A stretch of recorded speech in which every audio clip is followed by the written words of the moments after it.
Published 1732 EDT, the 28th of August 2017. Updated 2037 EDT, the 28th of August 2017. Another defeat, another virtually silent dressing room. If there was ever a time to air some home truths, then Anfield's away facilities at around 6 p.m. on Sunday was it. Petr Cech is understood to have had a few choice words to say, but by and large, yet again, it was a morgue. Lifeless. The biggest apology arrived on social media by Mesut Ozil. It's easier that way. The players do care. They've clashed in the dressing room before, particularly after the humiliating 5-1 loss at Bayern Munich in February. Arsenal playmaker Mesut Ozil looks on during Sunday's defeat to Liverpool at Anfield. Goalkeepr Petr Cech is understood to have had words with his teammates after the defeat, but the manager's reluctance to engage in confrontation has seemingly rubbed off on Arsenal's underperforming stars. Arsene Wenger was within his rights to unleash hell after the 40 defeat by Liverpool. But he didn't, instead choosing to bottle up his feelings and retreat into the international break. To his players and staff, however, it was not surprising. This summer was supposed to be the time for change at the Emirates. But those behind the scenes say nothing has really altered. Yes, there have been some new appointments.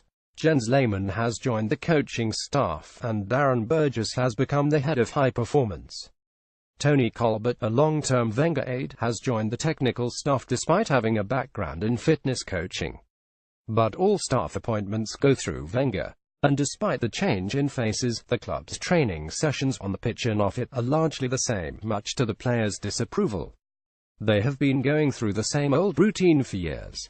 No wonder they're producing the same old results. Pressure is building on Arsene Wenger after a number of fans walked out during the match. The Gunners have lost back-to-back matches and sit 16th in the Premier League. Lehmann's training field duties are unclear, and assistant manager Steve Bould's input in training is understood to be minimal. Wenger remains king and his crown is not slipping. Players feared as much when the 67-year-old signed his new 2-year deal at the end of last season. Alex Oxlade-Chamberlain's determination to leave speaks volumes. Arsenal have offered him a contract worth £180,000 a week, yet he is still keen to leave this week, with London rivals Chelsea the likely destination. The chances of him earning more elsewhere seem remote. What does that tell you? Alexis Sanchez wants out, too. Sportsmail understands his representatives have now told Arsenal officials that the striker will not sign a new deal under any circumstances.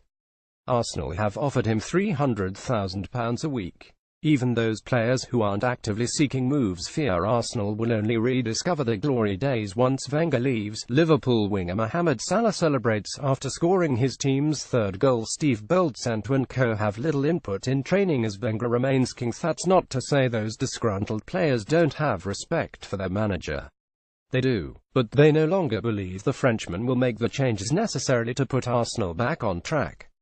The Gunners have 3 days to strengthen the squad, but the focus is on selling players.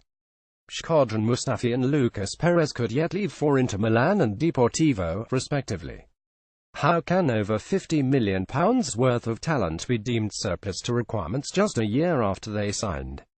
Similarly, why did Wenger drop £52 million record signing Alexandre Lacazette for Sunday's shambolic effort at Anfield? It's a decision that left his teammates scratching their heads. Alexis Sanchez will not sign a new deal at the club under any circumstances. It is conceivable that Arsenal will finish the summer transfer window having recouped more than they have spent.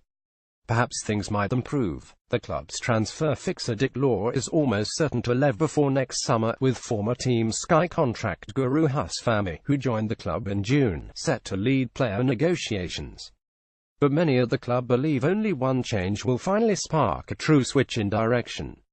The Arsenal board were split over whether Wenger should have been allowed to sign a new deal over the summer. Owner Stan Kroenke faces pressure from supporters and those on the board, but majority shareholder Stan Kroenke holds the cards and is pro-Wenger. Very pro-Wenger, but there'll be a few "I told you so" faces around him right now. Kroenke will back his manager for now, but he'll be taking a keener interest than ever given the restlessness from supporters and those on the board. Arsenal sacking Wenger remains an unthinkable concept. But another season without Champions League football, and Kroenke could have a question to answer.